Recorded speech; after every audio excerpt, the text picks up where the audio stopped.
Hello दोस्तों, मेरा नाम है नीलेश। आज हम अ, पॉलिटी का पॉलिटी के जो संविधान की अनुसूचियां हैं उसके ऊपर बात करेंगे। जो हमारी एमपीपीएससी प्रीलिम्स सीरीज चल रही है उसका आज तीसरा लेक्चर है, जो पॉलिटी सब्जेक्ट हमारा है। ठीक है, तो हम आगे बढ़ते हैं अनुसूचियों के ऊपर। अनुसूचियों से पहले हम थोड़ा सा भाग देख लेते हैं। ठीक है, अनुसूचियां बहुत छोटा सा है तो हम थोड़ा सा भाग भी साथ में देख लेते हैं ताकि एक जनरल आइडिया हो जाए। हम भाग डिटेल से देखेंगे, जो सब हमारे सिलेबस में मेंशन है वो तो हम डिटेल में देखेंगे साथ में भाग थोड़ा सा आप देख ले। तो भाग एक में दिया है संघ और उसका राज्य क्षेत्र, जिसमें राज्यों का पुनर्गठन और राज्यों के गठन से रिलेटेड प्रोविजंस दिए 1 से 4 अनुच्छेद में। ठीक है, नागरिकता वाला है जो 5 से 11 में है। ठीक है, जो पार्ट थर्ड है जो बहुत ही इंपॉर्टेंट है, जो हमारे संविधान का मैग्ना कार्टा है। ठीक है, जिसको मैग्ना कार्टा ऑफ इंडिया भी कहा जाता है संविधान का। वो मौलिक अधिकार 12 से 35 तक दिए हैं।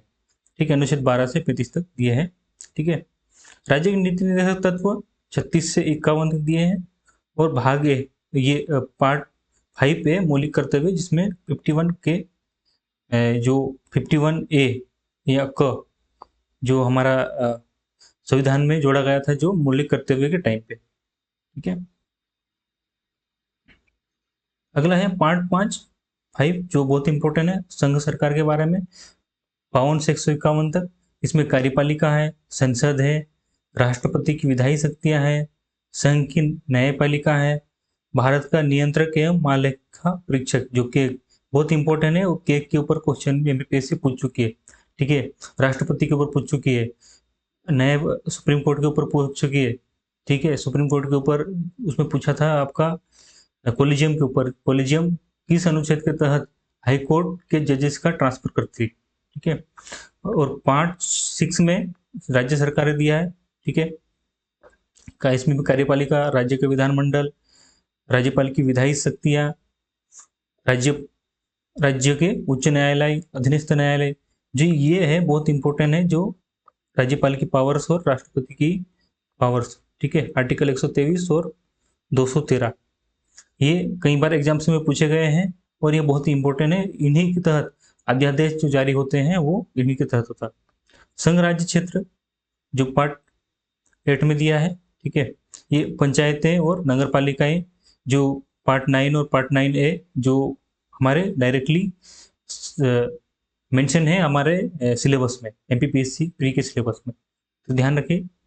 सहकारी शक्तियाँ पार्ट 9B में, अनुसूचित जाति और जनजातीय क्षेत्र पार्ट 10 में। ठीक है, तो ऐसे करके दिए हैं। और हमारा जो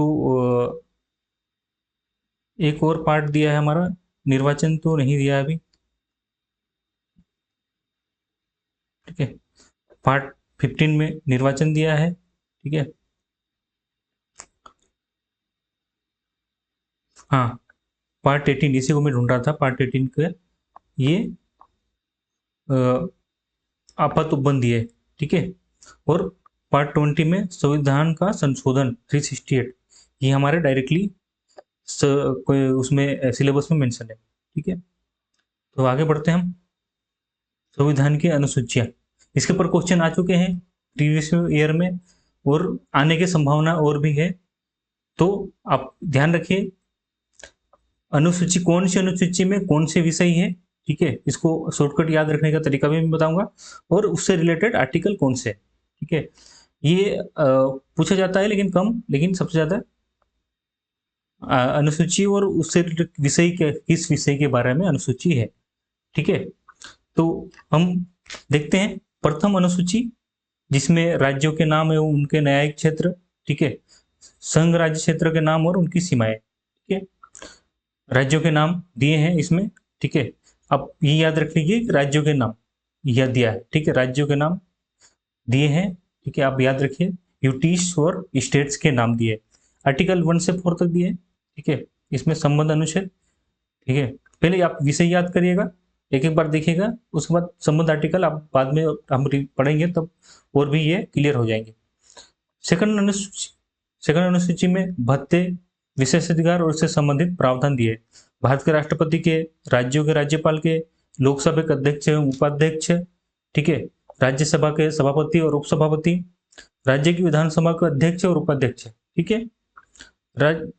राज्य विधान परिषदों के सभापति और उपसभापति। अभी आप ये सोचिएगा कि विधान परिषद कौन कौन से स्टेट में है, ठीक है। 6 स्टेट में है, तो आप सोचिएगा और बताइएगा, ठीक है। इसमें हम एक दो स्टेट बता देते हैं, यूपी, बिहार, ठीक है, महाराष्ट्र, और है आंध्रा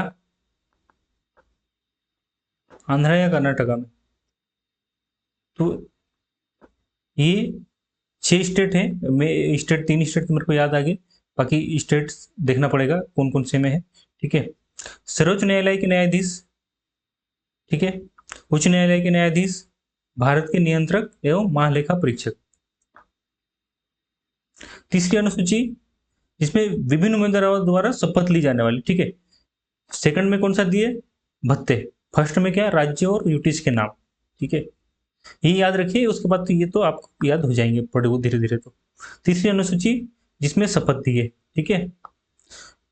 संघ के मंत्री, संसद के लिए निर्वाचित तो अभ्यर्थी सांसद लोग, ठीक है, संसद के सदस्य, ठीक है।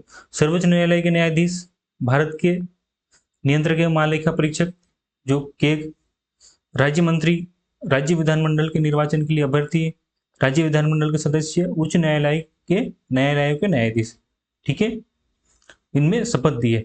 चौथी अनुसूची जो राज्य और केंद्र शासित प्रदेशों के राज्यसभा सीटों के लिए दी है, ठीक है। ये आप याद रखें, राज्यसभा सीटें यहीं से डिसाइड होती है। इसमें दिया है राज्यसभा सीटें कौन से स्टेट की कितनी होगी या यूटीज की कितनी होगी, ठीक है। पांचवी अनुसूची जो अभी बहुत ज्यादा न्यूज में रहती है, हमारे कई आदिवासी क्षेत्रों में इसकी डिमांड होती है। अनुसूचित और जनजातीय क्षेत्रों के प्रशासन एवं नियंत्रण के बारे में उपबंध दिए हैं, ठीक है। इनको काफी आदिवासियों को इसमें पावर दी गई है, लेकिन कहीं लागू नहीं है, कहीं भी बहुत सारी जगह लागू नहीं, मतलब लागू है ही नहीं ग्राउंड पे, ठीक है। तो इसी की डिमांड आदिवासी की जो नई पार्टियां बनी है वो लोग डिमांड करती है। छठवीं अनुसूची असम, मेघालय, त्रिपुरा और मिजोरम राज्यों के जनजातीय क्षेत्रों के प्रशासन के बारे में उपबंध, ठीक है। वहाँ के प्रशासन के बारे में, ये नॉर्थ ईस्ट की स्टेट है जो ट्राइबल स्टेट है, साथ ही साथ काफ़ी हमारे सेंसिटिव स्टेट है जो, ठीक है, हमारा बांग्लादेश से इसकी सीमाएं लगती है, उधर से म्यांमार से सीमाएं लगती है, उधर चाइना से सीमाएं, ऐसे घिरे हुए स्टेट से, ठीक है। सातवीं अनुसूची जिसमें फेडरल स्ट्रक्चर के बारे में, ठीक है, संघ के कौन कौन से विषय होंगे, राज्य के कौन कौन से विषय होंगे, समवर्ती सूची में क्या क्या है, ठीक है। राज्य विषय जो मूल रूप से 97 थे लेकिन अभी 98 हो गए, ठीक है। राज्य सूची में 66 थे, अभी 59 बचे, ठीक है। समवर्ती सूची में 47 थे, 52, ठीक है। इसमें आप ध्यान देने वाली बात है कि राज्यों की पावर कट हुई है, ठीक है, सेंटर की पावर बढ़ी है, ठीक है, जो सेंटर के विषय बढ़े हैं मतलब पावर बढ़ी है, और समवर्ती सूची में भी विषय बढ़े हैं, और समवर्ती सूची में भी, समवर्ती सूची के ऊपर भी केंद्र का अधिक रहता है, वेटेज अधिक रहता है। मतलब अपने स्टेट ने कोई कानून बनाया है समवर्ती सूची के ऊपर, और उसके ऊपर सेंटर ने बनाया है, तो सेंटर का कानून अवेल करेगा, सेंटर का प्रोविजन अवेल करेगा, मतलब उसका प्रोविजन ऊपर होगा। तो आप ध्यान रखें। 8वीं अनुसूची में दिया है जो भाषाएं हैं, अब मूल रूप से 14 थी, फिलहाल 22 है, ठीक है। इसमें कौन कौन सी भाषाएं आप देख लेना, असमिया, बांग्ला, बोडो, डोगरी, गुजराती, हिंदी, कन्नड़, कश्मीरी, कोंकणी, मैथिली, मलयालम, मणिपुरी, मराठी, नेपाली, ओडिया, पंजाबी, संस्कृत, संथाली, सिंधी, तमिल, तेलुगु, उर्दू। ये उड़िया था, उसको ओडिया किया गया है, ठीक है। ये सिंधी जोड़ी गई 21वें संविधान संशोधन द्वारा, कोंकणी, मणिपुरी, नेपाली 71वें, 71वें संविधान संशोधन, डोंगरी, मैथिली और संथाली 92वें संविधान संशोधन के द्वारा जोड़ी गई। 9वीं अनुसूची ये जो भूमि सुधार के जो कानून है उसके लिए, भूमि सुधार के लिए लागू की गई थी, ठीक है। तो जमींदारी प्रणाली के उन्मूलन के लिए की गई थी। 10वीं अनुसूची जो अभी बहुत ज़्यादा न्यूज़ में रहती है, बहुत सारे लोग जो दल बदल करते हैं, उनके लिए है। तो दल बदल के आधार पर संसद विधानसभा सदस्य की निर्भरता, ये जो 10 शेड्यूल के हिसाब से उनकी दल बदल के कारण कई बार सदस्यता चली जाती है। ठीक है, उसके नियम है क्या क्या, वो हम आगे डिस्कस करेंगे दल बदल कानून के ऊपर। 42वें संविधान संशोधन अधिनियम 1985 द्वारा, जिस टाइम पे राजीव गांधी जी की सरकार थी, जिस टाइम पे बहुत फेमस डायलॉग हुआ था आया राम गया राम, तो उसी टाइम पे ये लाया गया था। जो शायद हरियाणा के विधायक थे, उन्होंने बहुत ज़्यादा पार्टियां एक ही दिन में बहुत ज़्यादा पार्टियां चेंज की थी। उसके पाले में गए तो वहाँ हाँ बोल दिया, उधर उसके पाले में गया तो हाँ बोल दिया, तो उसी के नाम से गया था आया राम गया राम करके। तो वहीं से फिर ये संविधान संशोधन लाया गया और उसमें दल बदल कानून जोड़ा गया।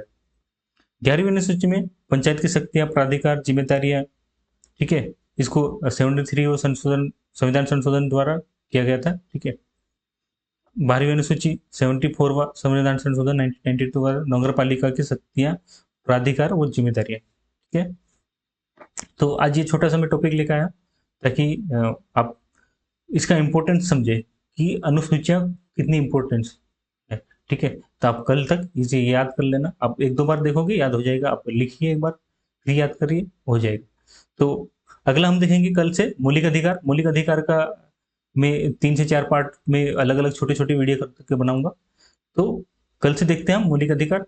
तो आप तैयार रहिए, अगर हो सके तो थोड़ा बहुत पढ़िए मौलिक अधिकार के बारे में, और कल से हम मौलिक अधिकार के बारे में आगे बढ़ेंगे। तो धन्यवाद, आप यहाँ तक बने रहे उसके लिए। ठीक है, धन्यवाद, थैंक यू, कल मिलते हैं।